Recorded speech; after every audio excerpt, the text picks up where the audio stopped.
Chapter 57. Thoughts. Was there a chance he could take the initiative to attack now? Michael couldn't help but entertain the thought after seeing Lucky's new level. Both were rare rank creatures, with the main difference being a 3-level gap. From personal experience, Michael knew levels didn't mean everything. Since they were both of the same rank, the gargoyle should only pose a troublesome challenge for Lucky, but defeating him outright would likely require it to be exceptionally powerful or particularly special among 3-star rare rank species.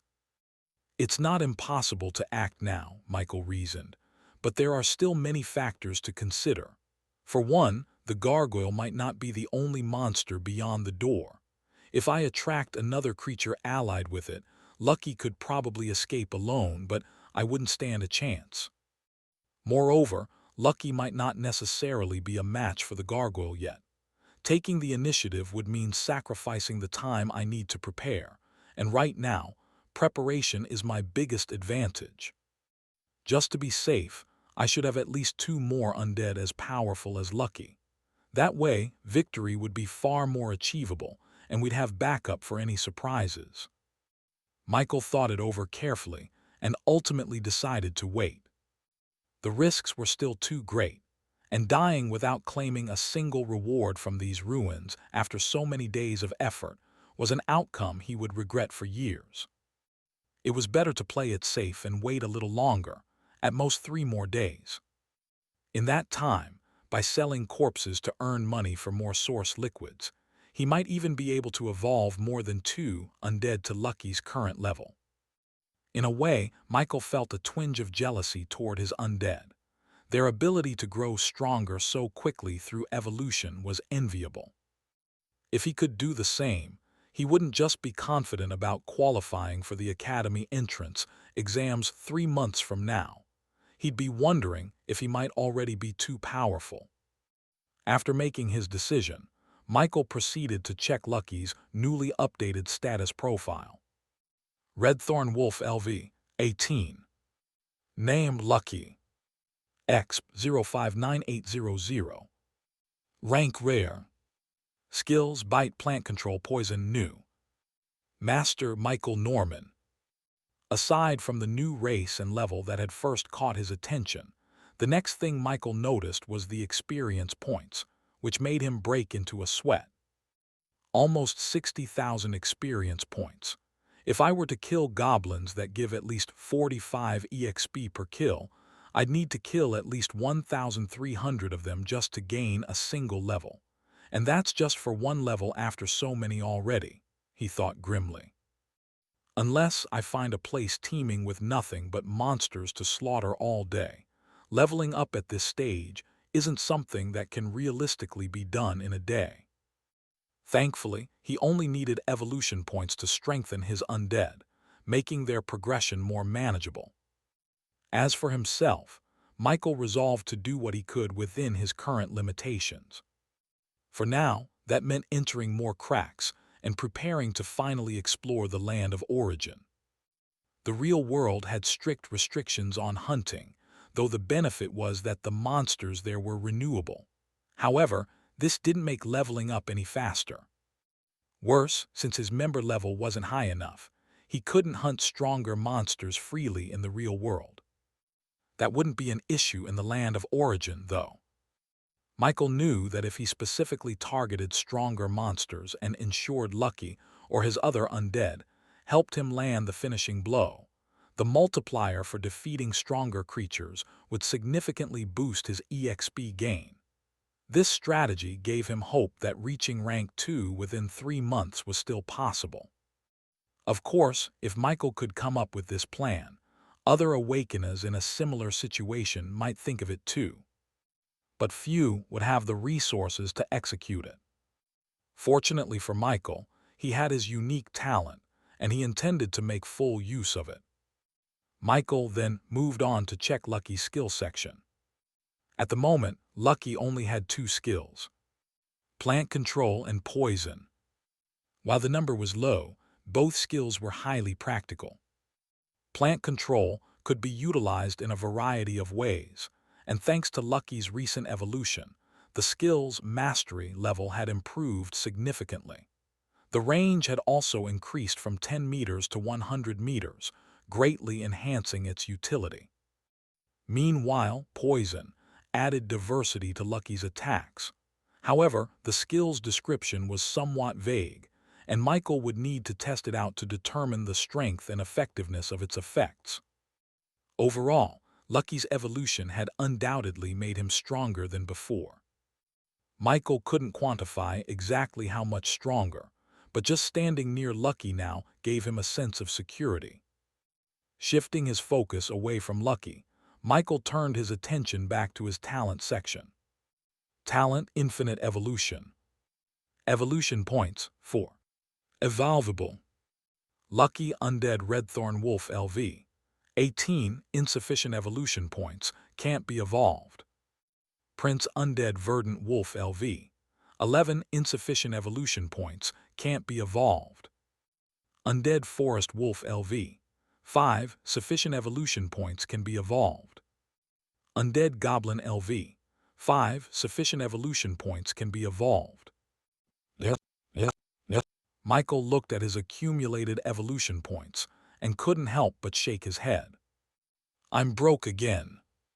To think there would come a day when money was no longer his only measure of wealth. Michael had never imagined such a thing could happen. He also couldn't help but see the association as an incredibly stingy organization. One of his earlier motivations for wanting to get stronger was the monthly stipend of $15,000 they offered. I was truly blind, he thought with a bitter laugh. That amount couldn't even buy him 5 evolution points, a sum he could easily earn by entering a crack and hunting monsters. Though he still had enough evolution points to upgrade a few of his undead, Michael decided not to rush. As a level 9 Necromancer, he had 18 contract slots, with 8 of them still open. He wanted to fill them now rather than leave the task for later, which would only make it more of a hassle. Michael also planned to start another round of using Undead Summoning, which would likely force him to invest attribute points into his intelligence stat. The skill itself was little more than a scam in his eyes, but for now, he had no choice but to rely on it until he gained access to better alternatives, like rituals. He decided to prioritize evolving monsters he could summon and dismiss at will. That way, even if they became too large as a result of evolution, it wouldn't be a problem. Of course, his second baby, Prince, took top priority. Hopefully, it wouldn't take too much time to successfully transfer Prince into the netherworld. No, Michael thought with conviction.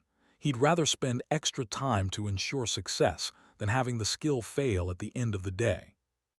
By the time Michael was done finalizing his plans, more than 2 hours had passed, and the land of origin was already blanketed in darkness, and Michael had no choice but to call it a day. Status: Name Michael Norman. Class Necromancer Apprentice. Level 9. Exp 112-2000. Strength 7.3. Agility 13.1. Constitution 8.9.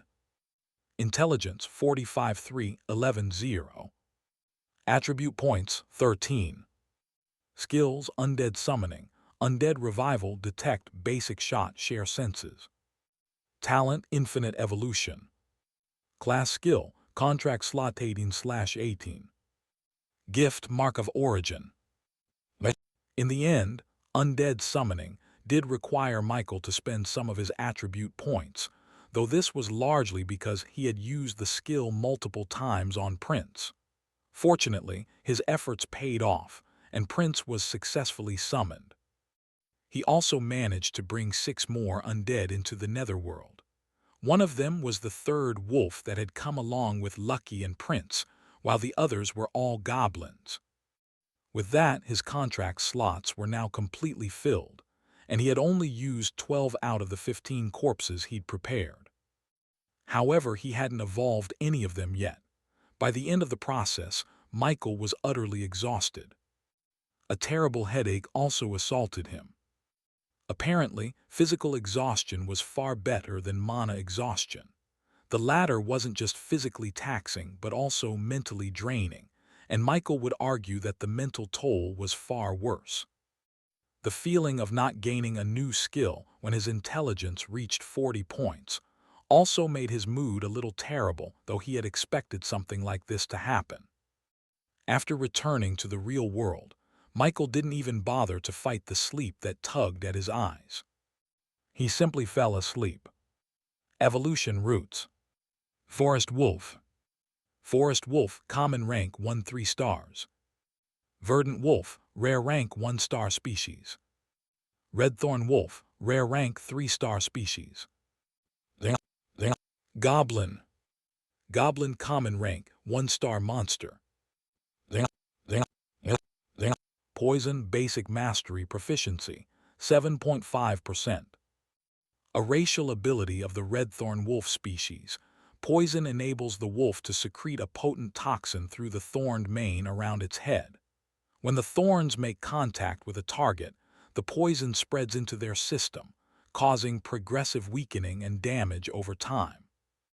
At its current mastery, the poison has limited potency, causing minor damage and reducing the target's mobility slightly. The toxin's effect lasts for 10 seconds and can only be inflicted at close range, requiring direct contact with the thorned mane. Michael woke up the next morning feeling refreshed. The lights of the hotel room were on, just as he had left them, thankfully, but the window covers were drawn tightly, concealing whatever lay beyond. Though the thick covers obscured the view, Michael could tell the sun had yet to rise. After stretching a little in bed, he got up and reached for his phone. It had been charging for hours and was now fully charged. Disconnecting it, he checked the time. 3:49 a.m. "I woke up pretty early," he murmured. The last time he'd passed out from mana exhaustion, he'd slept in until 9. It seemed the stronger he grew, or rather, the higher his stats climbed, the more efficiently his body could recover. This realization brought a smile to Michael's face. At least this way, he'd have more time to get things done. Oddly enough, Michael's first action wasn't to take a bath or freshen up. Instead, he returned to bed, phone in hand, and logged into the Supers Association forum. Yesterday, he hadn't had the chance to browse, but Brian's suggestion about acquiring a manual lingered in his mind. It was time to cross that off his list. Heading directly to the store section of the forum, Michael typed "Spear Manual" into the search bar. A flood of results appeared. However, he had forgotten to include the word "basic" in his search, and the results were far from beginner-friendly. Instead, a list of illustrious and advanced manuals filled his screen. The Art of the Thrust, a treatise on spearcraft and strategy. Piercing the Veil, mastery of the spear in combat and form. The Iron Fang Codex, secrets of spear warfare. Dancing with Shadows, the elegance of the spear. The Eternal Point, a spearman's guide to precision and power. From Ash to Steel, the definitive manual of spear techniques.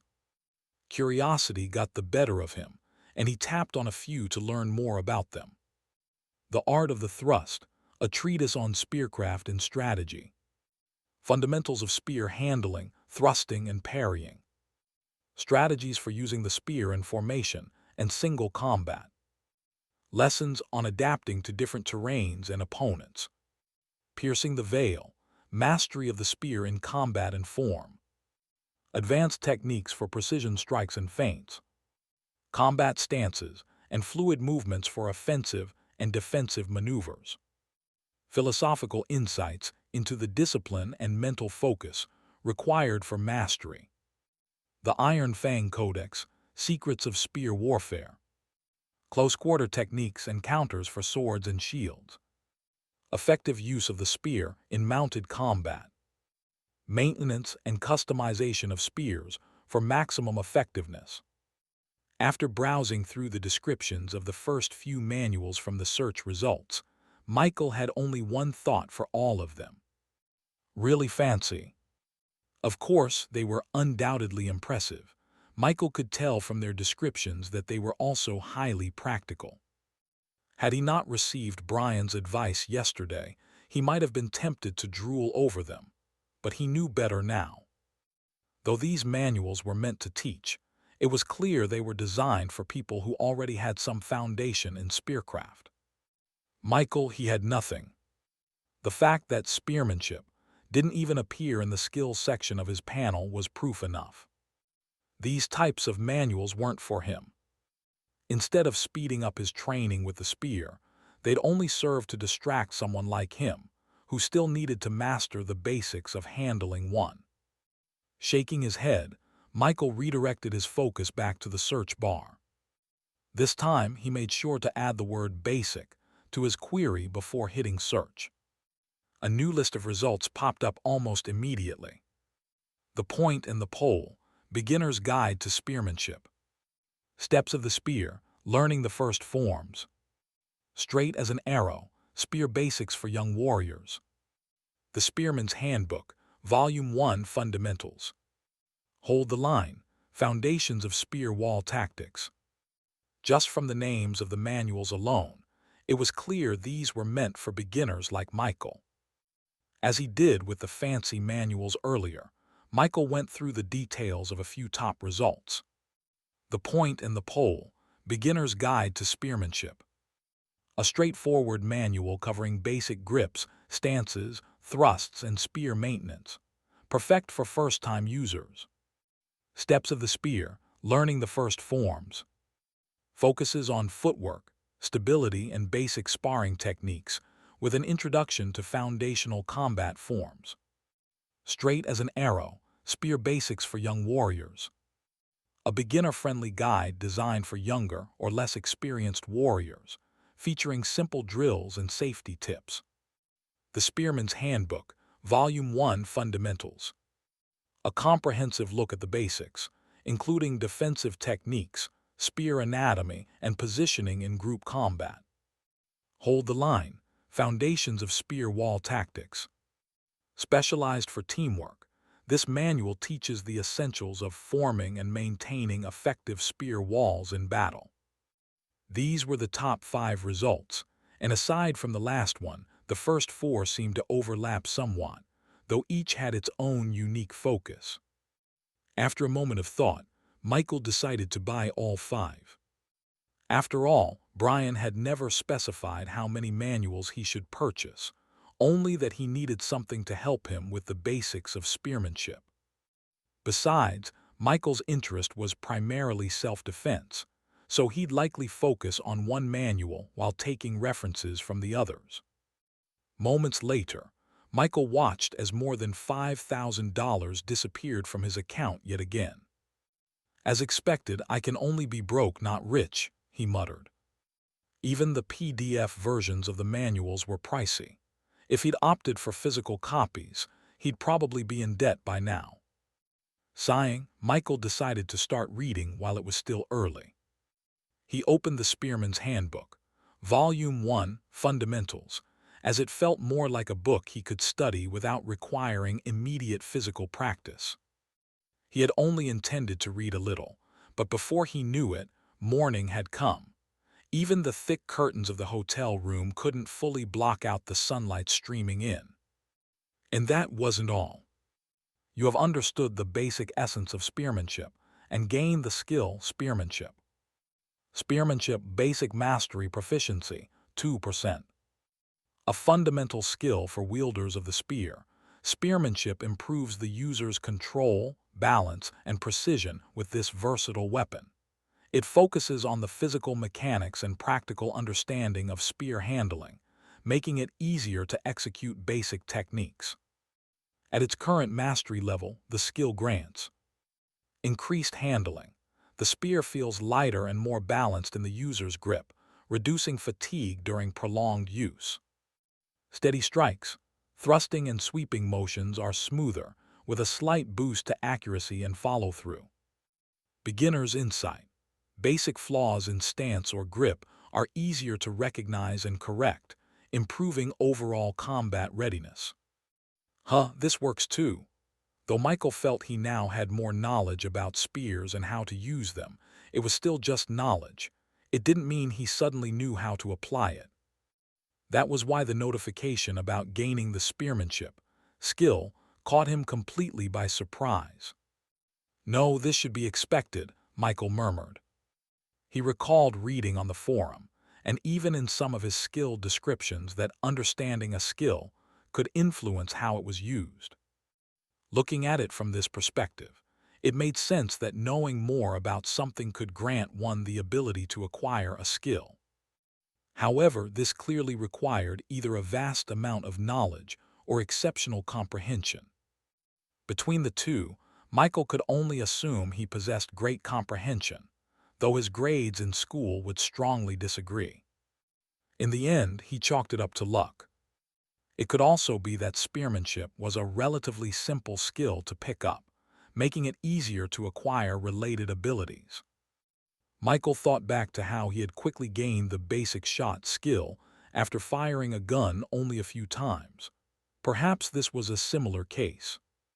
But if that were true, how could he explain spending hours using a spear in the goblin world and not gaining a skill back then? Ultimately, Michael realized he didn't know enough about how these things worked. After thinking about it briefly, he decided to let it go. Looking at the bright light filtering through the thick curtains, Michael instinctively checked the time on his phone. 8:42 a.m. "It's this late already," Michael exclaimed. When had he ever enjoyed studying so much? Several thoughts passed through his mind as he got out of bed. It was daytime now, which meant it should be a little lighter in the land of origin, where time ran 3 hours behind the real world. In a place as unfamiliar as the dorm his other body resided in, Michael didn't feel comfortable performing any major activities while it was still dark. That was why, when he woke up earlier, he hadn't considered evolving his undead with the points he'd accumulated. It wasn't suitable to do that here in the hotel either, where he was surrounded by ordinary people. He had no choice but to wait. Now, with conditions likely more favorable in the land of origin, Michael got into a comfortable position on the bed and connected his consciousness to his other body. Michael felt his vision shift, and once again he was back in the land of origin. Having traveled between the two worlds several times now, he was beginning to settle into the routine of switching. So far, there hadn't been any significant issues, but only time would tell what would happen when both versions of him started living completely separate lives. Michael had thought about this before and could only hope that, when the time came, he wouldn't develop something like an identity crisis. From the way things were going, however, it felt like a real possibility.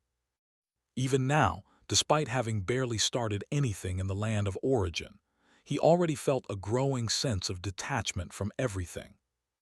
Worst of all, even from his family. The land of origin was still shrouded in darkness. Being in an enclosed space only made it seem darker than what little Michael could glimpse of the outside world. Still, thanks to his enhanced eyesight, he could see reasonably well. While there didn't appear to be any immediate danger in staying where he was, Michael wasn't one to take unnecessary risks. He summoned Prince and Lucky out of the netherworld to stand guard. Then, he selected a random level 5 undead goblin from the group he had previously captured in the netherworld. Coincidentally, every monster Michael had ever turned into an undead shared a common trait: green skin, which became a dull grayish hue after being reanimated. The goblin standing in front of him was no exception. It stood at around half 28 to 3 feet tall, with disproportionately long arms, short legs, and a twisted, grotesque face resembling that of a deformed, elderly human. In comparison to the goblins, forest wolves were much more pleasant to look at. "I hope you look a little better after evolving," Michael muttered to the undead goblin. Its weak strength and low species rank didn't inspire much confidence. Of course, he wasn't expecting a reply or even a reaction, so before the thought could linger, Michael began using his talent on the Undead Goblin. Undead Goblin LV 5. Rank Common. Evolved to Common for 1 evolution point. Michael wasn't surprised to see an evolution point take an Undead directly to 3 stars instead of 2 stars, which was the next level above, because he had already considered the possibility. Still, it felt satisfying to have his theory confirmed. What this essentially meant was that his evolution points didn't simply increase an Undead's power incrementally. They either gave them an entirely new rank, pushed them to the peak of that rank, and then repeated the process. It was great to know there were no hidden obstacles. The light radiating from the goblin's body slowly dimmed, revealing its transformed figure. Standing at 4 feet tall, a grayish-green monster now stood before Michael. "Its race changed," Michael muttered, slightly surprised but quick to understand. He had initially expected a situation similar to the forest wolves, where a race change only occurred when they ranked up. But evidently, goblins had far lower innate potential compared to wolves, making their evolution path less restrictive. Undead Hobgoblin LV 6. Rank Common. Its level increased, but unlike the excitement Michael had felt when his forest wolves, Lucky and Prince, evolved to 3-star common rank Undead, he couldn't muster the same enthusiasm this time. Unless it was a rare rank form, it seemed hard for him to feel truly excited. That said, the Hobgoblin's new appearance was certainly something to behold. Evolution Roots. Forest Wolf. Forest Wolf, common rank 1 3 stars. Verdant Wolf, rare rank 1-star species. Redthorn Wolf, rare rank 3-star species. Goblin. Goblin, common rank 1-star monster.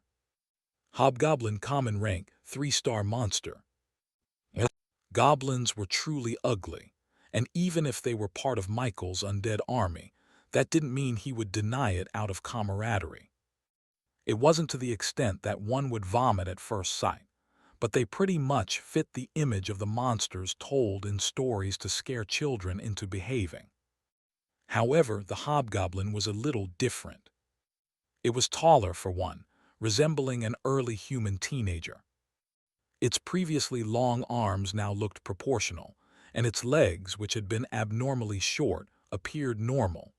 At first glance, it could almost pass as a lanky teenage human of its height.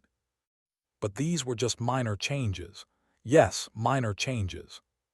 What truly took Michael aback was its face. It was still ugly, but compared to before it seemed almost handsome. Michael squinted his eyes, observing the undead more closely.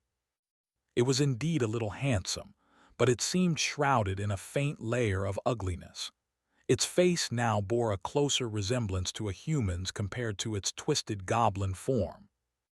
It felt like each evolution was steadily refining the goblin's appearance. Michael couldn't shake the suspicion that he'd be in for a major surprise if he evolved one more time. "Well, I'll find out after my daily points refresh," Michael thought. Since this goblin had already evolved once, he only needed 5 more points to evolve it again. Even if he didn't take more source liquids today, his regular daily evolution points should suffice. Michael named the hobgoblin Beginning, due to it being the first of its kind under him to be evolved. Since he still had 3 evolution points left, Michael used them on his other summons. He evolved the 3rd Undead Wolf. He had to 3-star common rank Undead, and evolved 2 more goblins into hobgoblins. Seeing how they started to look slightly more attractive after evolving, Michael couldn't help but anticipate what future evolutions would bring. This curiosity was especially strong because he had deliberately evolved a female goblin to see if there would be any differences. To his surprise, the female goblin's appearance shifted even further toward a human-like form. She still looked ugly, but there was a strange illusion that another evolution might result in something unimaginable. Right now, she resembled a human preteen. After thinking about it for a moment, Michael decided to name her Lily. Why Lily? It was his younger cousin's name, and he thought it was a funny joke, one that, unfortunately, only he could appreciate. It would be nice to have some humanoid undead around me. It would be even better if they could talk too. Don't look at me like that, Lucky. You know I love you. It was still quite early, and Michael found himself wondering what to do. If not for the fact that cracks had restrictions, he would have entered one the moment he woke up. Unfortunately, he'd have to wait until 11 a.m. in the real world to join a team and enter a crack, which was still about 2 hours away. Feeling restless and uncomfortable doing nothing, Michael considered whether he should give cultivation another try and see if there had been any changes when this thought reminded him of the skill he had awakened earlier. Spearmanship Basic Mastery Proficiency, 2%. A fundamental skill for wielders of the spear, spearmanship improves the user's control, balance, and precision with this versatile weapon. It focuses on the physical mechanics and practical understanding of spear handling, making it easier to execute basic techniques. At its current mastery level, the skill grants increased handling. The spear feels lighter and more balanced in the user's grip, reducing fatigue during prolonged use. Steady strikes. Thrusting and sweeping motions are smoother, with a slight boost to accuracy and follow-through. Beginner's insight. Basic flaws in stance or grip are easier to recognize and correct, improving overall combat readiness. This was the first weapon-focused skill Michael had awakened since becoming an awakener, even though it had only been barely 3 days. Though he had no intention of abandoning the path of a mage to become a close combat fighter, he still wanted to take this skill seriously. In the future, if he ever faced a mage in a situation where neither party could use their magical abilities, it would be their close combat skills that would set them apart. The space around him was wide and visible, making it a suitable place to practice. Michael dismissed all his undead aside from Lucky and Prince, then retrieved his spear from his storage space. Since spearmanship seemed to be a passive skill that didn't require conscious activation, Michael immediately got to work practicing. Following the basic moves outlined in the PDF of the Spearman's Handbook, Volume 1, Fundamentals, he had read earlier, Michael carefully practiced each movement while adhering to the instructions in the manual. As he continued, he began to feel his handling of the spear improving. He knew this was the skill's effect kicking in. Just like with his other skills, there was an almost innate awareness guiding him, letting him know what he should be doing as he moved the spear. His prior knowledge from reading the Spearman's Handbook, Volume 1, Fundamentals, also seemed to accelerate his progress. Spearmanship proved to be also highly adaptable, guiding him in the right direction while staying consistent with the movements described in the manual. After moving and practicing for around 20 minutes, Michael called out his skill panel to check his progress. Spearmanship Basic Mastery Proficiency, 3%. A 1% increase.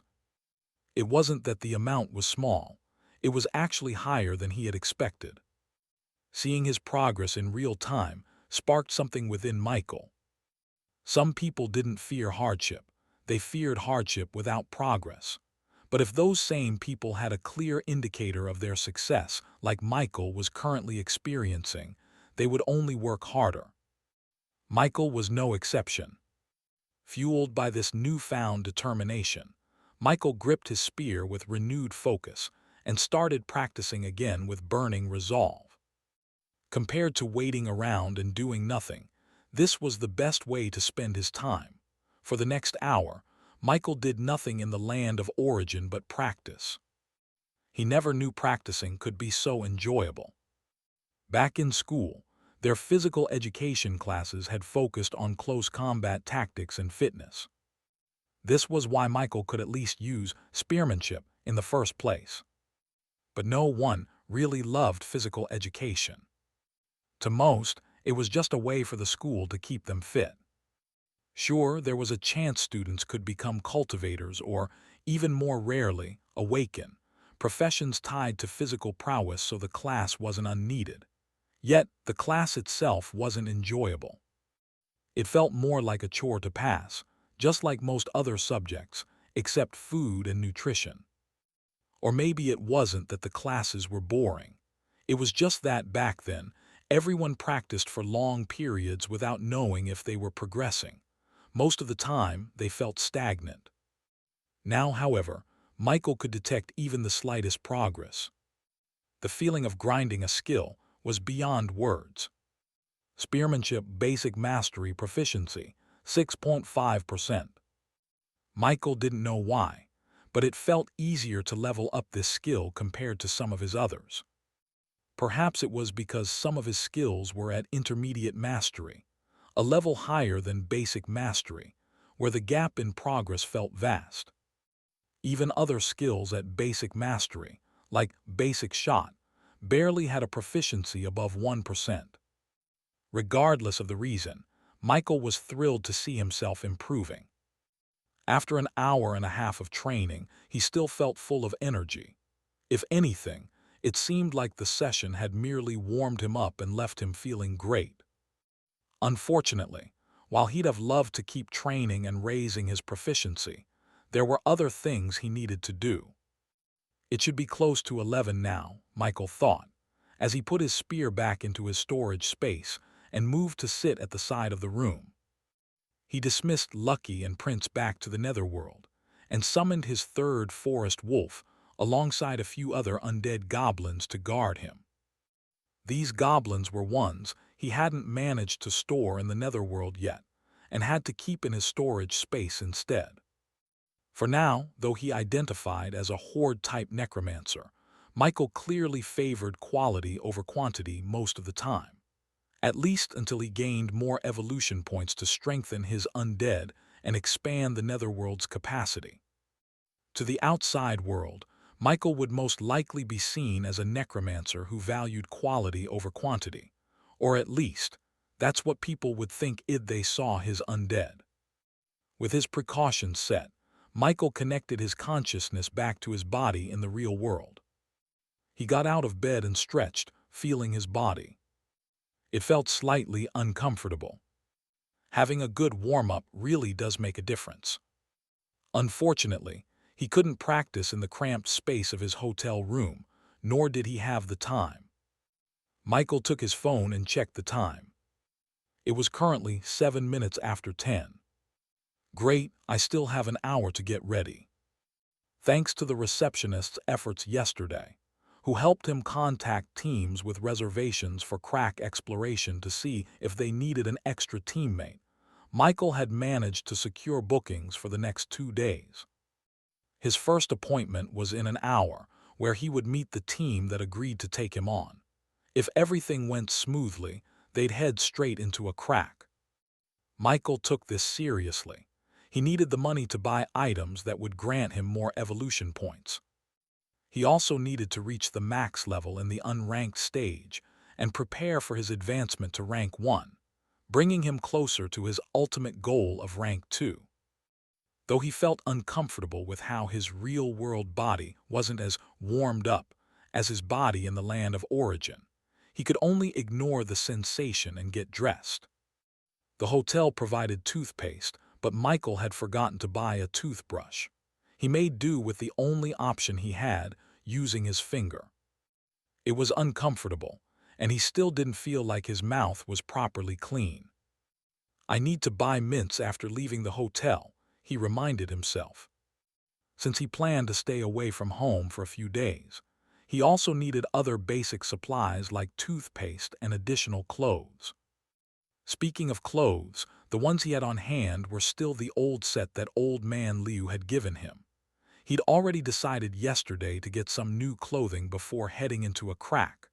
Fortunately, there was a mall nearby, close to both the hotel and the association branch, so it wouldn't take much time. After freshening up and putting on the same clothes he'd worn the previous day, Michael made his way out of the hotel. He stopped by the mall to get the items he needed, and then headed straight to the association.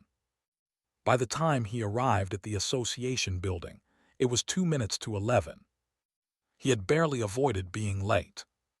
While being a little late wouldn't have been a huge issue, Michael knew it wasn't his place to take that risk. If anyone could afford to be late, it was the team he was tagging along with, not him. After all, he needed them far more than they needed him, except he was willing to wait.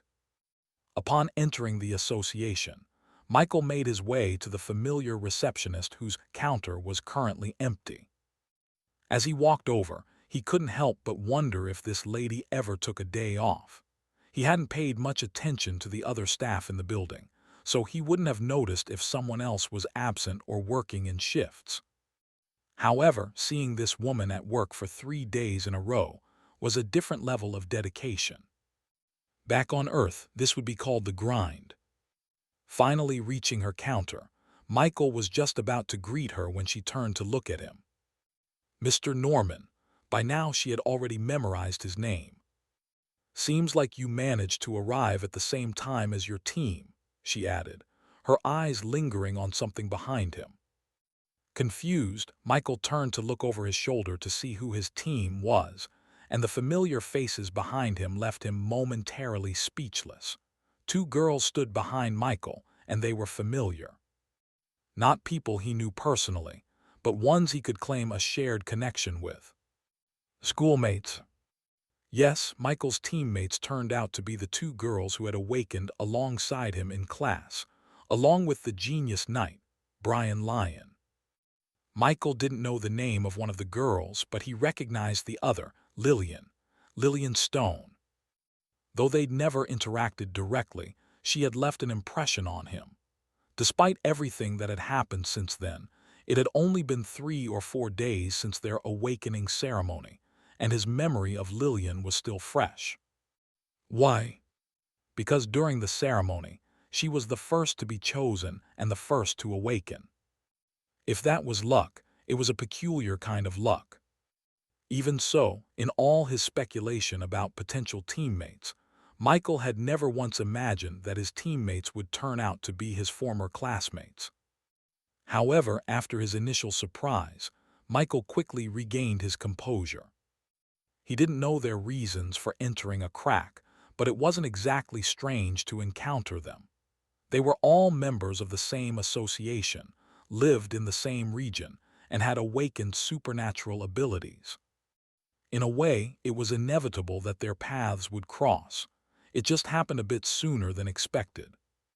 Hi, Michael began, choosing to introduce himself first. I'm going to be your teammate today. He extended a hand toward the girl who had arrived with Lillian, since she was standing closer. With his oversized clothes, Michael gave off a sunny and approachable vibe, but as the girls stepped closer, they felt something off. A faint chill hung in the air around him, subtle but impossible to ignore. It wasn't just the physical temperature, it felt slightly gloomy, almost threatening. I'm Myra, your teammate, the girl said, hesitating briefly before reaching out to shake Michael's hand. The moment their hands met, Myra flinched and pulled back quickly. His hand was ice cold. Michael noticed her reaction, but chose not to dwell on it. What he didn't realize was that his class wasn't just a source of power. It also defined him in ways he hadn't yet come to understand. Classes didn't just shape abilities, they influenced identities. As a weak, budding necromancer, Michael remained unaware of this truth. In time, though, the question would arise. Would Michael maintain his sunny disposition, or fully embrace the darker traits that came with his chosen path? Even now, his subconscious was showing signs of adaptation. Not everyone would feel comfortable around corpses, but to Michael, they already felt like essential resources, ones he didn't yet have enough of. Turning to Lillian, Michael extended his hand again. Hi Lillian, I'm Michael. You recognize me? Lillian asked as she hesitantly shook his hand. You expected me not to. And no, she stammered, quickly withdrawing her hand and falling silent. She seems difficult to converse with, Michael thought, nodding her reserved demeanor. He, too, wasn't someone who enjoyed talking unless necessary, but now he had to make an effort. Building some rapport with his teammates was important, not just for teamwork but for achieving his goals. More than anything, Michael was eager to get into the crack and accomplish what mattered most, getting stronger, and if some money came along with that, well, all the better. Though brief, the three had already grown somewhat familiar with one another. After Myra, the team's designated leader on paper, accepted the application document from the receptionist, they made their way out of the association building. Once outside, they didn't immediately hail a ride. Instead, they gathered under the shade of a nearby tree to discuss their plans.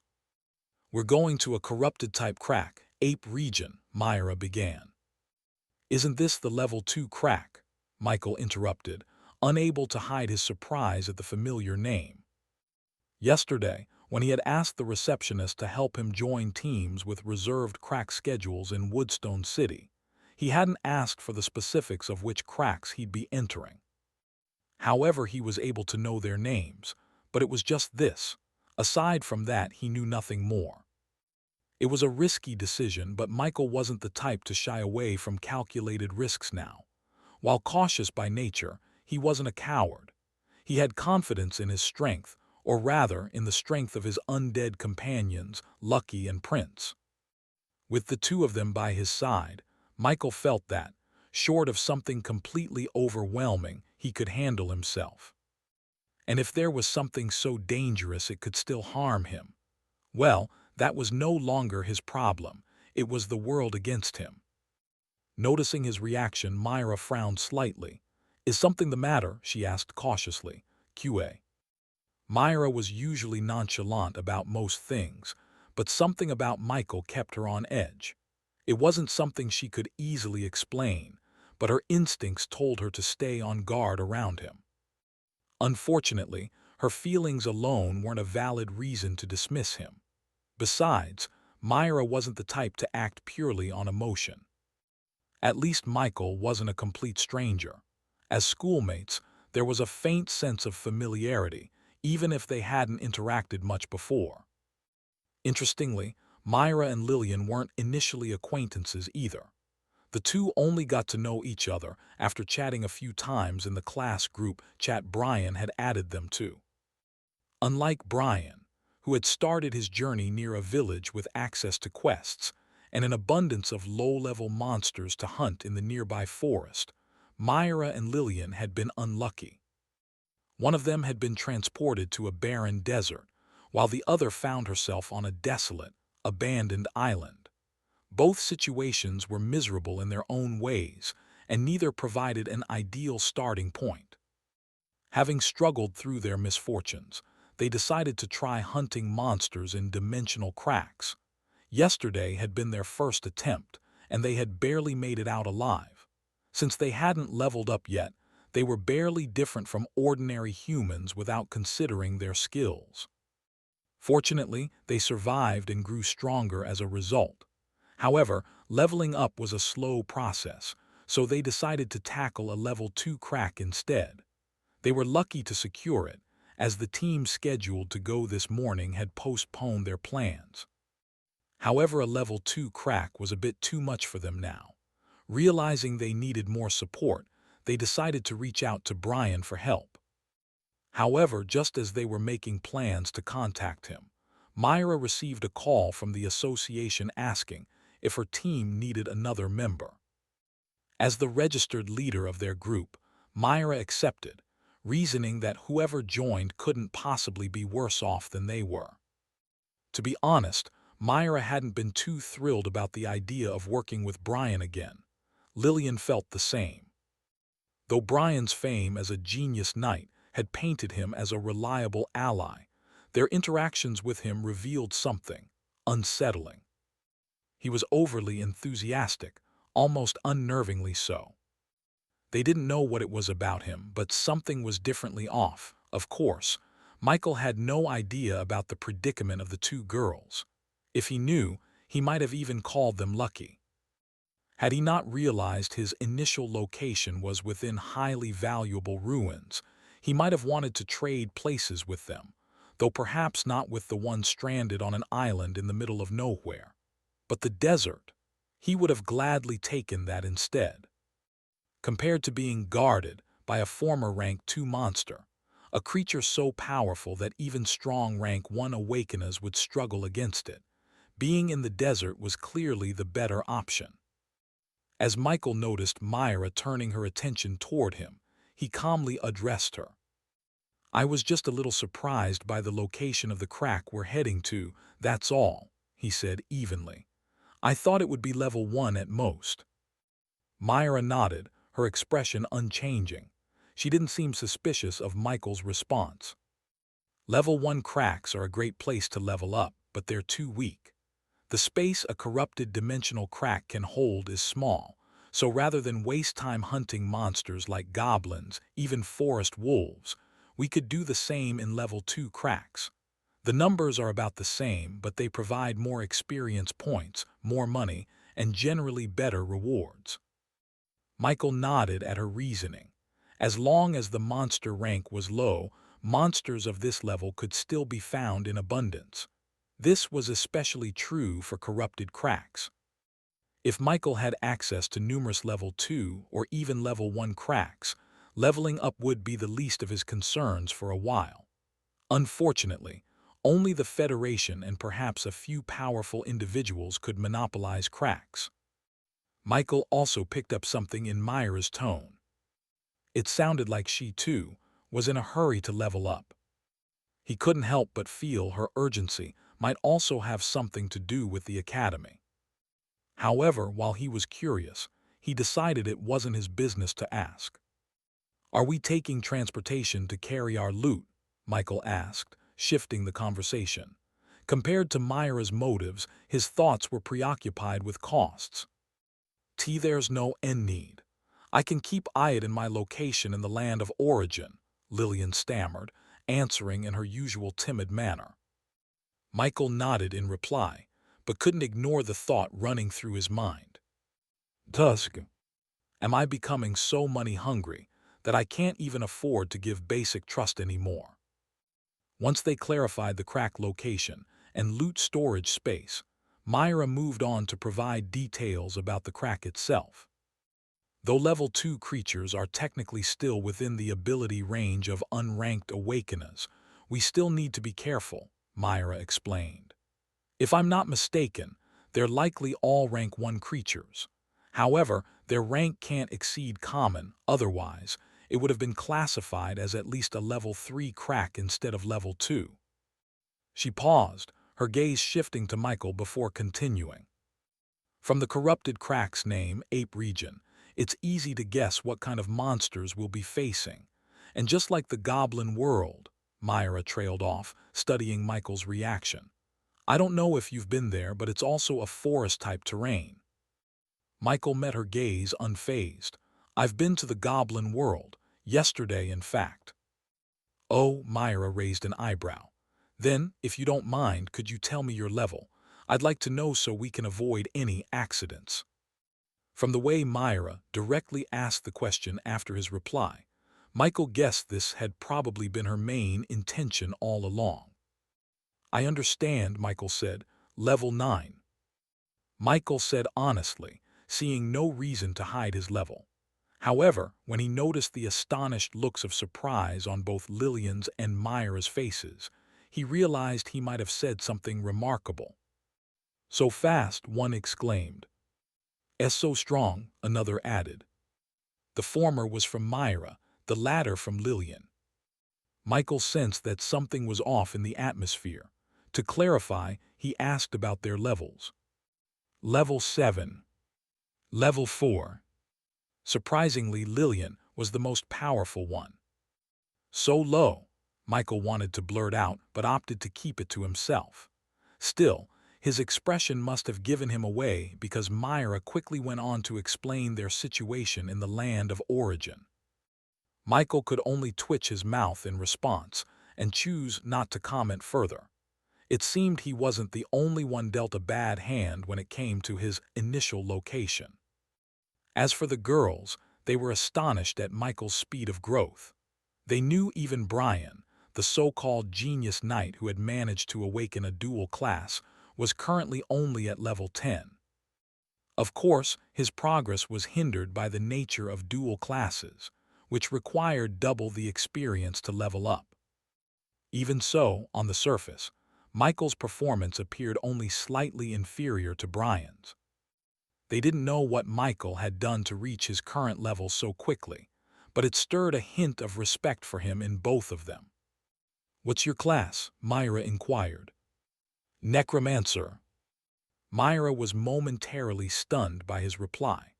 Although she didn't know much about the class, the name alone suggested it wasn't a close combat specialization. Hearing about his high level had initially led her to assume he was a close combat awakener. If he was a support type and had reached this level, then his overall strength might be even greater than she'd imagined. Still, a hint of suspicion lingered in her mind, and she decided to confirm it for herself. "Detect. Level 9, Necromancer Apprentice." The result matched his words, but the reality of his class made her thoughts a little depressed. Turned out the leader was the group's weakest link. Michael was not Brian, so he had no idea that Myra had just peeked at him using her skill. Even if he did know, he wouldn't care too much, as Detect wouldn't reveal anything overly sensitive about him. That said, if he were aware, he might feel a little uncomfortable, and perhaps even understand why Brian hated his eyes. From an off-handed point of view, Detect seemed like the kind of skill a pervert might use to snoop into someone else's personal information. It was undeniably an unsettling skill from the perspective of the one being observed. After revealing and saying a few more things, Myra decided it was time for them to head to the crack. Even with the time difference between a crack and the real world, time was still valuable. Anything else that needed to be said could be discussed once they arrived. Michael was more than happy with this decision. The location of the level 2 crack was even closer than the level 1 Goblin World corrupted crack. At his current speed, 10 times faster than the average human, Michael could get there in seconds if he ran at full speed. This proximity made Michael suspect that the placement of the association branch was deliberate, given how close it was to the level 2 crack. A level 1 crack, even if an accident occurred, was manageable. Monsters like goblins could be resisted by ordinary people, and with supervisors as strong as Old Man Liu, the chances of a disaster were slim. Of course, casualties might still happen, but if the situation was favorable and the people in the area were prepared, the threat could be controlled. This was part of the reason humanity had survived the first wave of monsters on Aurora, because the monsters, like goblins, were relatively weak. The same couldn't be said for level 2 cracks, which were filled with rank 1 monsters. Even among rank 2 cultivators, few would willingly risk their lives entering one alone. With the association so close to such a crack, it ensured that, in the event of an emergency, the strong cultivators stationed there would be able to respond in time. Since running wasn't an option for everyone, Michael and the other two chose between walking or taking a ride. They naturally opted for the obvious choice: a ride. Life wasn't a place to make unnecessarily hard decisions. The location of the level 2 crack, unlike the level 1 crack, was not a place Michael was very familiar with. However, familiarity with the area wasn't necessary to enter the crack.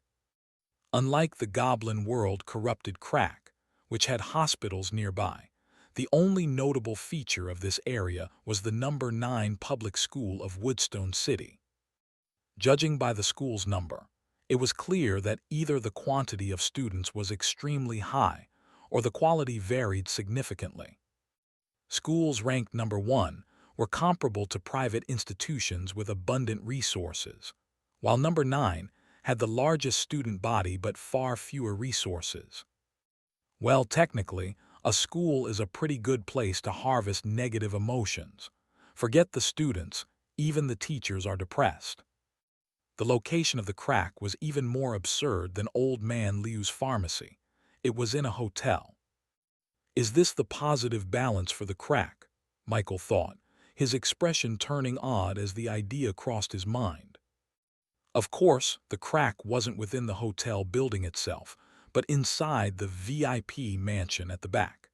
This was where Michael and the two girls headed immediately upon arrival. When they approached the mansion, guards at the gate stopped them. They asked to see the person in charge, and soon, a relatively old woman appeared. What followed was exactly the kind of covert behavior one would expect from a secret association. Michael couldn't help but wonder as he observed the old woman leading them toward the crack's entrance. Why are all the strong people I've met from the association so old? And why were they still working? Did the word retirement make them sick? While these thoughts ran through his head, he tuned in to what the old female supervisor was saying. Since you'll be entering the crack now, I can't show you around the mansion. However, once you're out, we offer basic amenities for your convenience, places to bathe, food, and clothes if you don't have any. Additionally, we provide advanced benefits, like buying your corpses here instead of transporting them to the association, and selling certain items. However, these options aren't as advanced as what the association's trade center can offer. The old woman continued, listing a few more features that left Michael impressed. Compared to the services near this level 2 crack, Old Man Liu's offerings seemed like they were made for poor people. Or perhaps it had something to do with the nature of cracks and the type of people who visited them. A person capable of clearing a level 2 crack was already an elite, and perhaps certain benefits came with that status. Soon they arrived at the crack's location. Like the entrance to the corrupted Goblin World crack, this one also looked like a tear in the void. However, it was much larger, at least a whole round bigger, and the chaotic energy it emitted was far more intense. At first glance, anyone could tell it was bad news, but the sight of it only made Michael excited. Michael didn't know what awaited him inside, but what he did know was that everything in there would translate to money for him. Okay, it's currently 11:53 a.m. and you have until 3 p.m. to be out. The time difference is 1:08, so you have a full day inside, which equals 3 hours here. I don't need to explain what happens if you exceed the time, do I? No, thank you for leading the way, Myra, the group's assigned leader replied. As for what would happen if they exceeded the time, the answer was simple. Someone strong from the outside world would enter the crack to drag them out. If there wasn't a good reason for the delay, like a sudden appearance of a powerful monster, they'd face punishment from the association. This was another duty of a crack supervisor, to monitor and provide assistance to those inside the crack. When inside a crack, Michael only knew one way to open the exit, killing 1/3 of the original creatures within. 1/3 of the monsters is calculated from the moment someone first sets foot into the crack after the previous group has exited through the exit. Without meeting this requirement, it was difficult for the average supernatural to leave. According to some of the posts Michael had read on the forum about corrupted-type cracks, it wasn't uncommon for people to find themselves trapped without any way to escape. This was where the crack supervisor came into play. The time allocated to supernaturals inside cracks wasn't just to manage the crack, but also served as an indirect signal of when rescue would arrive if they were trapped. While the people inside the crack couldn't leave without killing the required number of monsters, this limitation didn't apply to those outside. However, once someone entered the crack, they would be considered part of the group inside. From that point onward, they would also need to kill 1/3 of the total monsters in the crack to leave, regardless of when they arrived. This was why the supervisors assigned to these cracks by the association were always individuals capable of single-handedly clearing the cracks themselves. If they lacked the strength to handle such situations, they would only endanger themselves and others. Supervisors, therefore, needed to meet a high standard of power to be entrusted with overseeing a crack. Of course, being rescued by the association from within a crack was not free. The association had a reliable way to extract value from rescued supernaturals. Because of this, most people tried to leave within the designated time if they could help it. However, Michael didn't think they'd need to worry about extending the time limit. They had a full day to spend inside the crack. Before entering, Michael immediately summoned his spear. The sight of the weapon in his hand surprised the two girls beside him, especially Lillian. "Aren't you a necromancer?" she stammered. "Yeah, is that a problem?" Michael replied naturally, not finding anything odd about it. For some reason, even as a mage, he didn't feel out of place wielding a weapon like that. No, nothing," Lillian said, her voice faltering. Myra, too, chose not to comment. She was the group's weakest link and didn't feel it was her place to question how the strongest member chose to fight. As the team of three prepared to enter the crack, the old woman in charge decided to leave them to their own devices. She walked out of the room where the crack was located, casually pointing out the button they should press to summon her once they were done. All in all, it was no different from what Old Man Liu had done for Michael. After the old woman left, Lillian also drew her weapon, a long katana that made Michael's eyes glint for a moment. Slowly, Michael was starting to appreciate weapons. Unfortunately, there was nothing particularly special about the katana itself. It was of the same grade as Michael's refined iron spear. It made sense for Lillian to use a weapon like a katana, given that her class was martial artist. Michael still clearly remembered that. He wondered about the specifics of her class and how it differed from his own, Necromancer. However, the person who caught Michael's attention the most out of the two girls was Myra. Unlike him and Lillian, what Myra pulled out of her storage space wasn't a weapon. Instead, it was a set of bright red potions and a strap to secure them around her body. The sight puzzled Michael, and he couldn't help but entertain a few curious thoughts.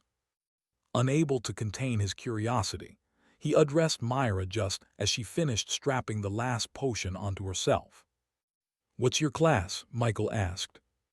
Since he had openly shared his own class with them, he figured it wouldn't be a big deal to ask in return, at least, as long as it wasn't something too personal, like whether they had a talent and if so, what it was.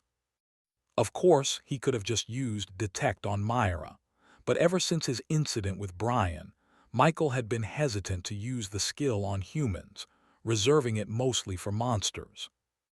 "Alchemist," Myra answered truthfully. There wasn't much point in hiding it, especially since she knew the method she had used to peek at Michael could just as easily be used on her. Besides, it wasn't a big deal to share. Michael was a little surprised at her class. It didn't sound like a general one. Judging by the way she carefully arranged her potions, he figured this was likely a rare one, and perhaps even a special class. Michael wanted to know more about it, but unfortunately, that would be getting into personal matters. Still, since they were teammates, he assumed she'd eventually reveal a few details. While he couldn't ask about the specifics of her class, he figured it wouldn't hurt to inquire about the potions hanging across her chest. "What are those?" Michael asked, gesturing at them. "Bombs," Myra suddenly replied, a bit too enthusiastically, while fondly patting the potions as though they weren't the explosives she had just claimed them to be. Instinctively, Michael took a step back. Even Lillian, who seemed to have some prior knowledge about Myra's potions in her class, followed suit and stepped back as well. Hey, you both don't have to worry. The bombs won't just go off the way you think they will," Myra reassured them with a smile. For some reason, her words brought no relief to either Lillian or Michael. Instead, they both took another step back. After a brief moment of thought, they each took one more step, finally feeling slightly safer. However, their unease lingered. The mischievous smile on Myra's face gave the distinct impression that she was itching to blow something up, which only heightened her teammates' nerves. "Is this a specialty of your class?" Michael couldn't help but ask. "Yes, it is. This is the red mushroom potion, your #1 choice for blowing something up." If someone unfamiliar with Myra saw her for the first time, their impression would likely be that she was a cold individual. In reality, however, the truth was far from how she appeared. Myra had been a problematic child who loved to fight. She never attended public school at the start, instead studying in private schools, yet her combative nature caused her to change schools every year. Her penchant for fighting made it impossible for her to stay in one place for long. Everything changed when her father died. Her mother fell into debt and depression, and her father's already small business was snatched away by relatives. In a world unlike the one before the Dark Age, owning a personal business was a rare privilege for the average person. Myra's world collapsed, and it was then she decided it was time to get serious, not just for her own sake but for her mother's as well. Determined to take responsibility, she began suppressing the violent tendencies in her heart. In this new world, cultivators and awakeners were the most respected professionals, and Myra aspired to join their ranks. However, like most people, she lacked the talent for cultivation. While her talent was slightly better than Michael's and his cousin Lily's, they were still nothing remarkable. Accepting this reality at a young age, Myra didn't place her hopes on the slim chance of becoming an awakener. Instead, she focused on excelling in her studies, channeling her efforts into academics and further burying her wild side. Year after year, she failed to awaken, growing calmer with each passing ceremony. That was until her third awakening ceremony when, against all odds, a panel suddenly appeared before her eyes.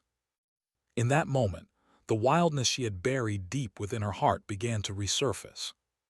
Unfortunately, her awakening didn't do much to help her control it. Name: Myra George. Race: human. Class: alchemy apprentice. Level 1. Exp 0-100. Strength 1.4. Agility 1.4. Constitution 1.3.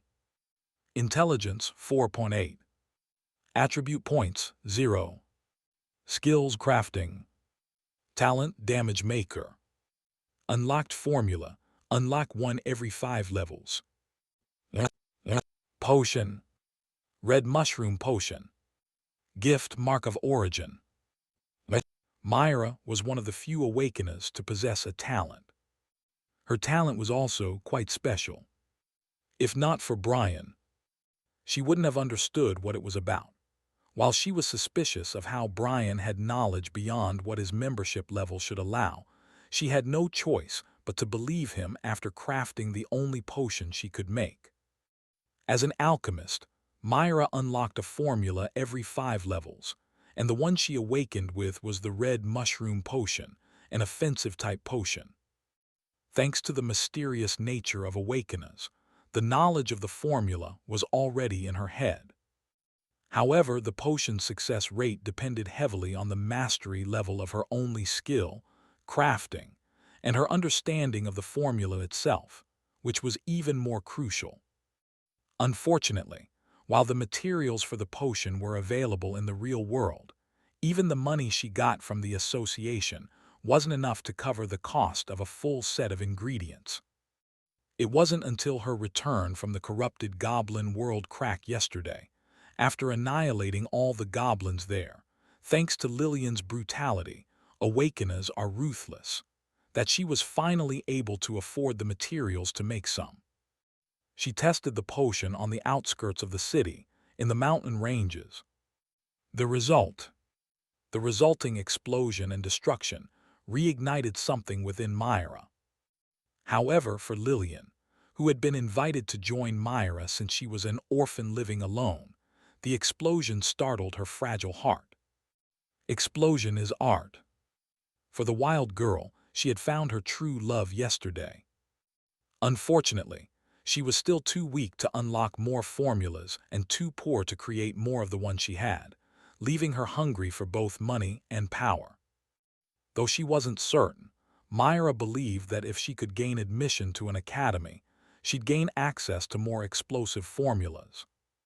Not only would this allow her to revel in her newfound passion, but it would also make her mother proud. After all, unlocking a new formula every 5 levels didn't guarantee another explosive one like the red mushroom potion. She needed to extend her connections, and the academy was her best chance. Additionally, her talent relied on formulas like the red mushroom potion. According to Brian's description of her talent, Damage Maker. You have an aptitude for highly destructive creations. Any creation related to destruction will have its effects boosted by 200%. If Michael knew about this, his eyes would have popped out. Though he wouldn't trade his own talent for anything, he would have to admit that hers was something exceptional, one that would only grow stronger over time. What would happen if she could create a nuclear-like weapon, with its destructive power qualitatively boosted by 200%? It was an incredibly powerful talent, but its drawback was equally obvious. It was a profession that burned through money. Of course, Michael knew none of this and continued to eye Myra with skepticism. It wasn't until a moment later, after using Detect on a potion she was holding, that he finally spoke. Red Mushroom Potion. A special liquid that becomes explosive after a brief, intense vibration for 2 seconds before being thrown. Though confused by the vague description, Michael felt a bit relieved knowing the potion required deliberate action, vibration or throwing, to explode. At least it wasn't an instant hazard. Besides, he trusted that Myra wasn't crazy enough to kill herself. Still, he wondered why she hadn't placed the potion in her storage space, but chose not to comment on it. As long as you keep it on you, we've spent enough time here, let's enter the crack. Yes, Myra replied. Okay, Lillian added. After exchanging a quick glance, the 3 of them leapt into the crack, with Myra volunteering to take the lead. Just like with the Goblin World corrupted crack, the moment Michael stepped through, his vision shifted, and in the next instant he found himself in a completely different location. Beside him, Myra and Lillian immediately assumed defensive stances as they arrived. Teleportation within cracks was random, and teammates could occasionally find themselves separated. However, there was a trick to minimize this. Everyone had to enter the crack within 1 minute of the first person. Any delay beyond that risked teleporting to another location entirely. Currently, Michael wasn't focused on his surroundings. After ensuring there was no immediate danger, he became more aware of the air in this world. It felt different. Compared to the chaotic nature of the Goblin World, the atmosphere here was more complete, as though the world itself was more stable. The mana in the air wasn't as turbulent either, though it was still far from the real world or the land of origin. Cracks are a mystery in themselves. The time difference in the Goblin World was 10 hours inside for every 1 hour outside. Here, it's 8 hours instead, yet it feels more whole and alive, Michael thought. This realization puzzled him, sparking intrigue, but he quickly brushed it off. Now wasn't the time to get lost in thought, nor did he possess enough knowledge to truly understand these nuances. In truth, it wasn't just Michael who sensed these differences. Awakeners with even modest perception could feel the contrast between cracks, particularly when they were weak. Only those with truly dull senses would fail to notice. For now, Michael set aside the strange feeling and refocused on the task ahead. The trees here are quite huge, Myra remarked, observing her surroundings. She didn't seem to notice anything odd about the crack, but Michael couldn't be too sure. Either way, he wasn't too interested in finding out. It was time to make money. The thought had just formed in Michael's mind when two circles appeared beside him, and two undead emerged, startling the girls. Both Myra and Lillian instinctively leaped into action. "Wait, they're mine," Michael yelled, breaking out in a cold sweat. Myra already had a red mushroom potion clutched in her hand, ready to throw, while Lillian had suddenly appeared just a meter away, katana drawn and glowing with a crimson aura that made Michael's heart race. The threat he felt from that blade was very real. Thankfully, both of them stopped just in time, one narrowly avoiding blowing up his undead, and the other refraining from slicing them into pieces. "These are your summons?" Myra asked, raising an eyebrow with clear interest. She tucked the potion back with a disappointed look, as though hoping for some action. Meanwhile, Lillian quickly stepped back, almost fearfully, like she wasn't the same person about to carve something in half moments ago. "These girls are not normal," Michael groaned internally as he tried to calm himself. "Yes, they're my summons," he replied. "Only these two?" "No, just a part of them." "Figured." Myra gave a slightly complicated look as she activated Detect on the two undead. Her brows twitched. The first one was of a higher level than her, while the other matched her exactly. Undead Forest Wolf LV, 6. Undead Goblin LV, 4. Of course, as an awakener, even though her class wasn't explicitly combat-oriented, Myra was still far stronger than the two undead in terms of raw stats alone. However, their appearance hinted at the potential of the Necromancer class, and the realization was terrifying.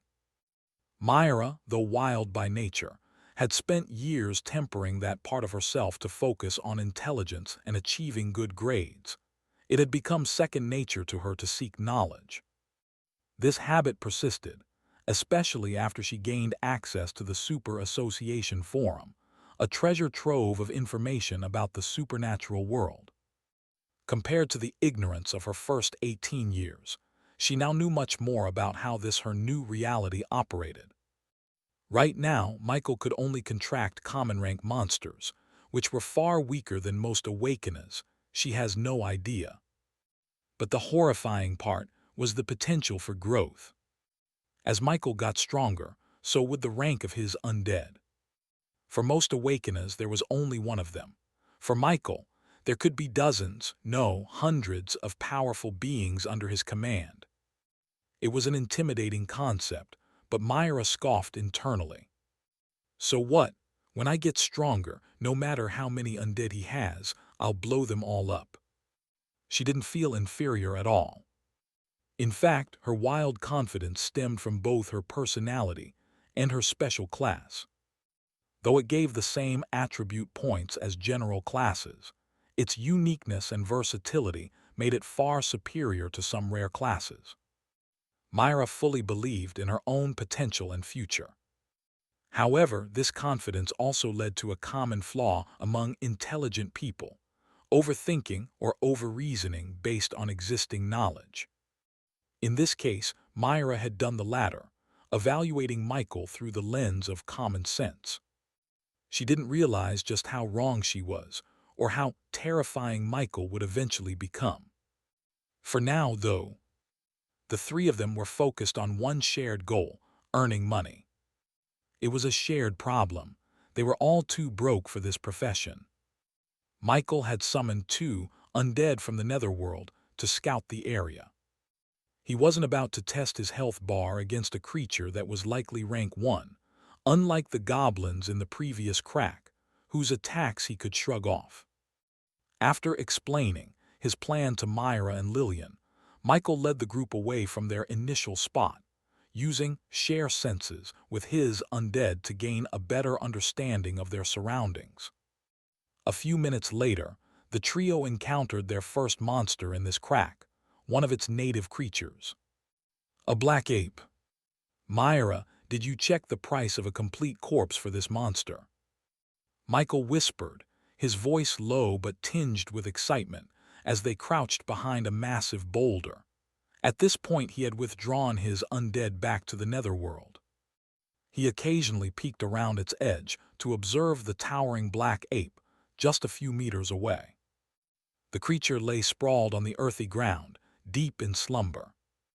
"Yes, I did," Myra replied, her tone calm and measured despite her own alertness. "A complete corpse, regardless of the ape's strength, is priced at $4,500. And how many apes do you think are in this crack?"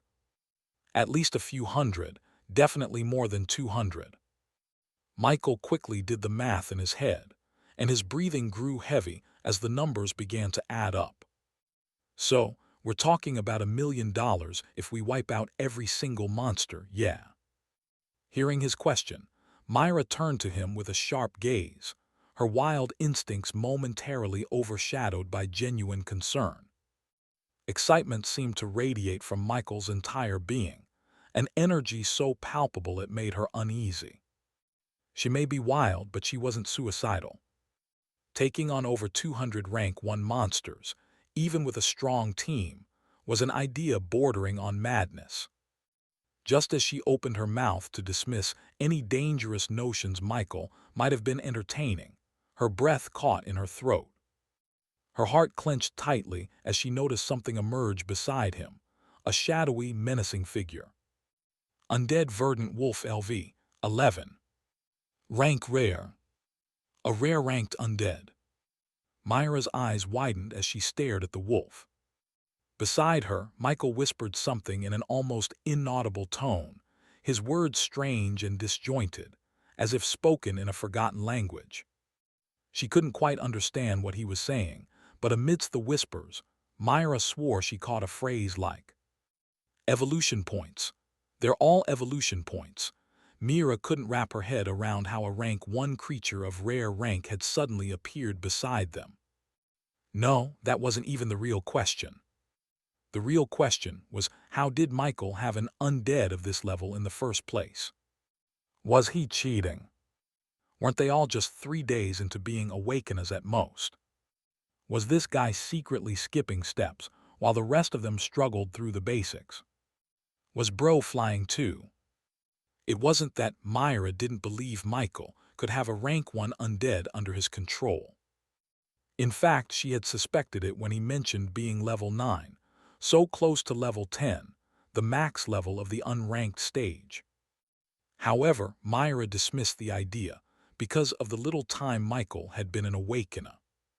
But while she hadn't ruled out the possibility of him having a rank 1 undead, what she never imagined was that not only did he have one, but it was also at rare rank.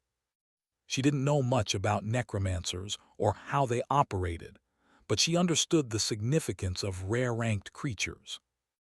At this level, monsters were not much different from awakeners who used attribute points. In other words, standing beside Michael now was essentially a genuine rank 1 awakener.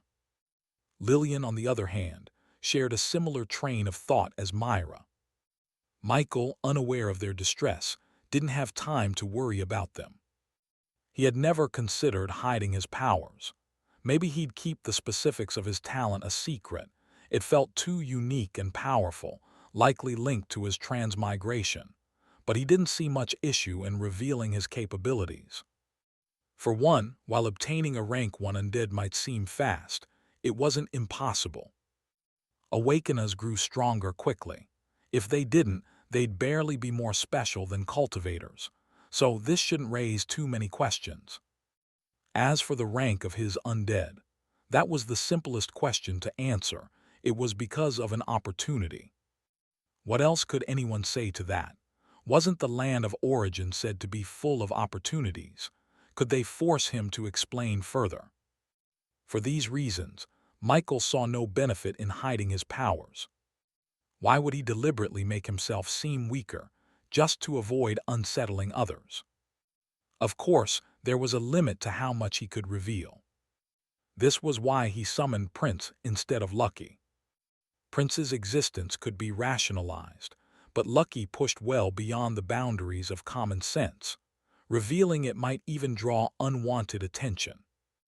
Though Michael didn't actively avoid attention, he wasn't keen on it either. His cautious nature made him paranoid about the possibility of being kidnapped. By whom? He didn't know. Maybe demonic cultivators, or someone with ulterior motives who saw value in him. They might even notice something connected to his talent and approach him with bad intentions. While the Federation was portrayed as a righteous faction, Michael, with the experience of his past life even though short, wasn't so quick to trust that image. Unless it was an extreme cult-like organization where everyone was brainwashed from birth. All organizations had their share of different people and agendas. Because of this, Michael felt it was wise to keep part of his full power hidden as a trump card, but showing some of his strength, that was fine. Anyway, what was so special about a one-star rare-ranked creature? If given enough time, all his undead would eventually reach this stage. Another reason Michael didn't want to engage the Black Ape himself was that, while he didn't doubt his team's ability to handle it, he disliked the risks involved. A prolonged battle could also lead to unnecessary damage to the monster's body. If it was too damaged, how could he maximize his profit? Moreover, while one day inside the crack seemed like plenty of time to hunt and exit, Michael wanted more. The monsters in the crack were renewable anyway. Why settle for only killing a third of them? There was also the part with sharing the profits with his teammates. Every monster here represented potential evolution points, and it would be a sin to let them live, or worse, let them get sold by someone else. The moment Prince arrived, the Black Ape, previously resting peacefully, immediately woke up fully alert. It couldn't be helped. Prince's presence was overwhelming, and Michael hadn't bothered to hide it. Black Ape LV 12. Rank Common. It was a tough monster, which was why Michael was reluctant to waste time on it. "Take care of him, Prince," Michael commanded calmly. The instant the words left his mouth, a faint, violent gust of wind swept past him as Prince disappeared from his position. Prince hadn't grown significantly stronger since their last visit to the Goblin World corrupted crack. Only its skill control had clearly improved. Yet, even when moving at the same speed Lucky had shown back in the Goblin World, the generated wind wasn't nearly as intense. This had nothing to do with Lucky being weaker. Both moved at the same speed. The difference lay in the worlds themselves. This level 2 crack was clearly more stable than the level 1 crack. But Michael didn't have the time to ponder this detail. He watched as thick, robust plant vines materialized, entangling the Black Ape. Prince had used its plant control skill to completely immobilize the creature. It seemed Prince had interpreted Michael's command the same way it had back in the Goblin World, where he and Lucky had restrained goblins for Michael to kill personally. This was further reinforced by the fact that Prince, who could easily end the Black Ape with a single swipe of its claws or a bite, refrained from doing so. The command phrase had been the same, so it made sense Prince acted accordingly.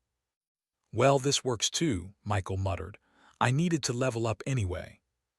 With his spear in hand, he calmly walked toward the struggling Black Ape, which thrashed violently against its bindings. Seeing Michael head toward the Black Ape, Myra and Lillian stared at each other for a second before rushing after him. They were in shock. Lillian had already prepped herself for a tough battle, while Myra was ready to throw some explosives if needed. But in the blink of an eye, the monster, formidable at their current level, was so easily resolved that they couldn't accept it immediately. "I'm sorry, guys, I'll be taking the kill for this one, after I level up. I'll have my undead do the same for you guys. Is that okay?" "Yes, yes," Myra and Lillian replied excitedly, recovering immediately. From Michael's words, it was obvious he planned to carry them, and such luck wasn't something they'd turn down. Only Myra felt a little uncomfortable, not because of being carried, but because of the inability to set something ablaze. Still, she was smart enough to know what was better for her. At least by being carried, she could level up safely and save her bombs for another time. Myra glanced at Michael, who was intently focused on the black ape, a creature that stood a meter taller than him, with a complicated expression on her face. She wasn't sure how to feel, especially since she had been so confident a moment ago. The black ape's figure was imposing, and its form was tough, but this was all useless in the face of absolute power. Knowing that the monster's thick skin was difficult to penetrate, Michael targeted the weakest spot in its body, its eye. His hands moved in a blur. With a perfect, standard posture, the spear in his hand drove directly into the black ape's left eye, piercing straight into its brain and killing it instantly. You have killed a common level 12 black ape. You've gained 398 experience points. You killed a monster 3 levels higher than your own, earning a 4x experience multiplier. You've gained 1,592 experience points. Level up. You have leveled up to level 10. You have reached the max level of the unranked stage. Rank up to accumulate experience points again and level up. You have reached max level for Necromancer Apprentice. To rank up to Adept Necromancer and continue leveling, complete your rank advancement quest. Generating rank advancement quest. Quest generated. Advancement quest. Have 10 rank 1 undead, 210. Name Michael Norman. Class Necromancer Apprentice Max. Level 10 Max. Exp 2000/2000 Max. Strength 7603. Agility 13605. Constitution 9203. Intelligence 46310. Attribute points 19. Skills Undead Summoning, Undead Revival, Detect, Basic Shot, Share Senses. Talent Infinite Evolution. Class Skill Contract Slot 18/20. Gift Mark of Origin. Necromancer Class Advancement Route. Unranked Necromancer Apprentice Level 110. Rank 1 Adept Necromancer Level 1125. Rank 2. Rank 3. Evolution Routes. Forest Wolf. Forest Wolf Common Rank 1 3 stars. Verdant Wolf Rare Rank 1 star species. Redthorn Wolf Rare Rank 3 star species. Goblin. Goblin Common Rank 1 star monster. Hobgoblin Common Rank 3 star monster. Michael felt a familiar surge of power coursing through his body as he leveled up. Yet, his focus wasn't on that sensation. It finally arrived. There was a true sense of balance in everything. An advancement quest. The equivalent of a breakthrough obstacle for cultivators, but tailored for awakeners. At the maximum level of every rank, one could not progress further without completing an advancement quest. The difficulty varied wildly, depending on one's class and luck. However, completing the quest granted immense power, pushing one closer to becoming a higher being. Fortunately for Michael, he had been hit with an easy rank advancement quest. A task that might seem daunting to others, but was manageable for him. Advancement quest, have 10 rank 1 undead progress, 210. This is great, Michael muttered. I was hoping I wouldn't get something that'd slow my leveling down for weeks, or worse, months. Thankfully, it's not that bad. The thought of being stuck at the same level for too long was frustrating for any awakener. Michael had read in forums that any experience points gained while at the max level of a rank were completely wasted. They wouldn't even accumulate. Right now, even if he wiped out every black ape in this crack, the effort would amount to nothing since the experience couldn't be used to level up. I already have 2 rank 1 undead thanks to my evolution points. It only takes 6 points per rank 1 undead, so at most, I'll be done with this in another 2 days. For any other Necromancer apprentice, this quest would have been extremely challenging. They'd have to make 10 of their undead reach rank 1. With each undead requiring an average of 2,000 experience points to level up, completing this task would demand significant effort and time. Still, it wasn't the worst kind of advancement quest he could have gotten. Something like learn 10 necromancy spells would have been much worse. Without a strong foundation in necromancy, largely due to the short time he had spent as an awakener, Michael knew he'd have no hope of completing such a task. If that had been the case, entering an Awakener Academy would be nothing more than a distant dream.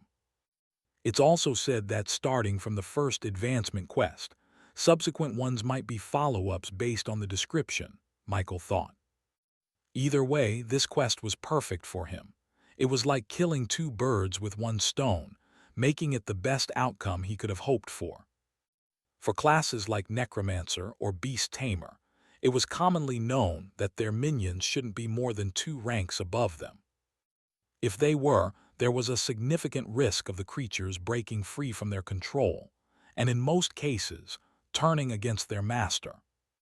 Even if Michael were to accumulate 125 evolution points, which he suspected was enough to evolve Lucky into an extraordinary rank undead, there was a high chance it might break through to rank 2 instead of stopping at peak of rank 1. That would be a problem. Michael didn't want to face a situation where the undead he had heavily invested in turned against him, nor did he want to risk going head-to-head with an extraordinary rank creature. Thanks to his advancement quest, though, he now had even more reason to focus on his other undead. There was something fascinating about advancement quests. They didn't just signify progress, they also presented opportunities. In a sense, an advancement quest was like laying a solid foundation. Every rank advancement boosted all stats by at least 29%, with the most important stats increasing by as much as 50%. The stronger your stats were before advancing, the more powerful you became afterward. Michael figured this was one of the reasons Awakeners were encouraged to cultivate. Unfortunately, he didn't have the luxury of time. Still, there were ways to make a rank advancement more rewarding than usual. One direct method was to surpass the quest requirements, increasing its difficulty. Just because the reward for completing an advancement quest was rank advancement didn't mean there wasn't more to gain. Michael theorized that hidden and unique classes were likely so strong because their advancement quests, and the rewards from them, were on a completely different level. This also showed another reason why strength depended on the Awakeners themselves. No one knew who was who. Anyway, Michael muttered, I'm still far from reaching 10 rank 1 undead.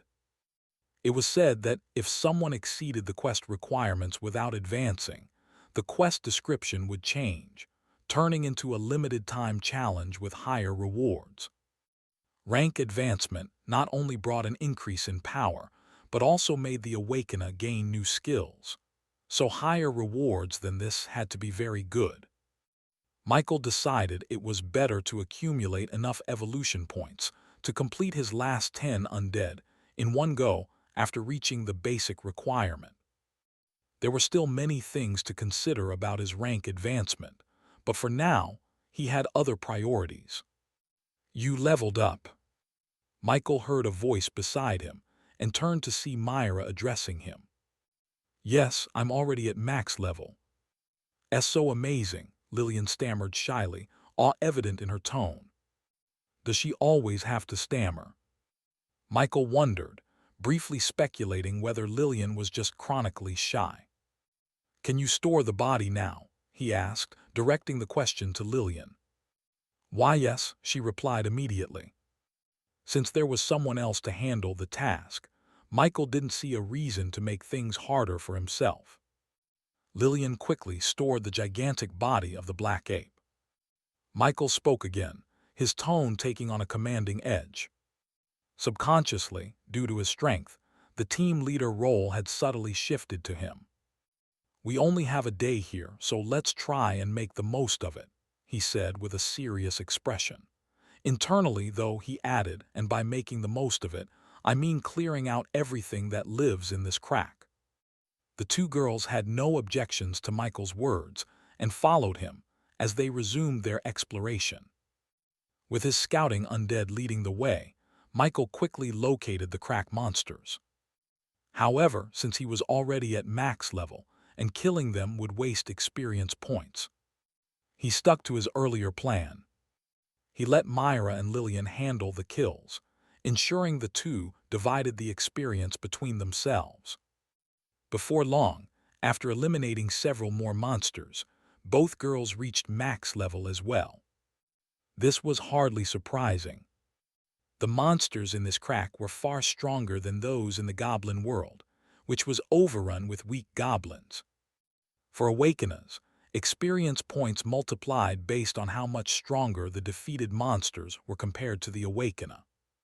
The crack was teeming with rank 1 monsters, which were at least 5 levels higher than even Lillian, the strongest of the two girls, who had entered the crack at level 5.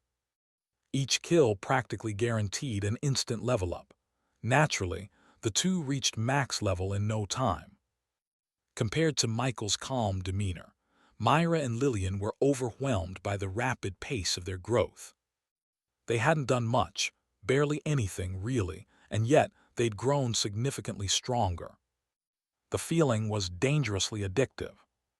If they weren't careful, they might find themselves unable to resist the urge to always invite Michael to be their teammate whenever they planned to enter a crack. If Michael knew their thoughts, he'd be thrilled. Why wouldn't he? More invitations meant more crack entries, and more entries meant more money to buy evolution points. He might even suggest they disband the team entirely and individually apply for crack entries, offering to lend them his undead for assistance. The association wouldn't stop them either. It felt like exploiting a loophole, but only awakeners could take advantage of such opportunities. Ordinary cultivators wouldn't even consider soloing a crack. There was also no rule stopping him from being a teammate to multiple teams.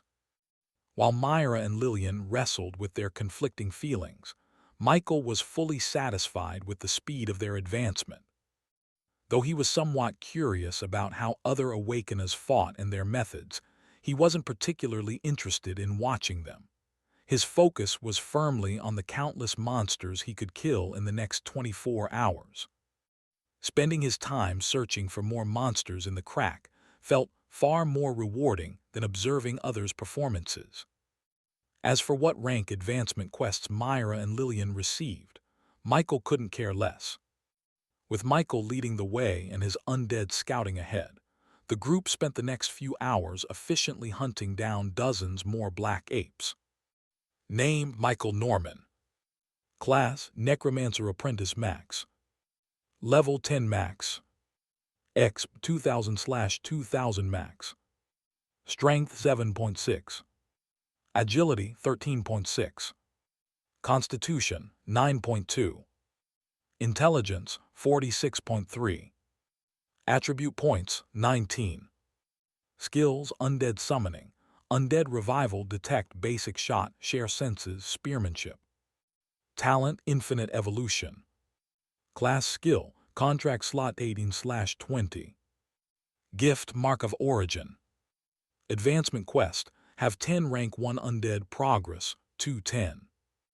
Necromancer Class, Advancement Route. Unranked, Necromancer Apprentice Level 110. Rank 1, Adept Necromancer Level 1125. Rank 2. Rank 3. Thanks for watching. Please subscribe and like the video and comment down if anything wrong in the story, and if have any suggestion to a new novel or want next part of any series, comment down. Our target is to get 1K subscriber. There will be SUPRISC for all of you. Stay tuned.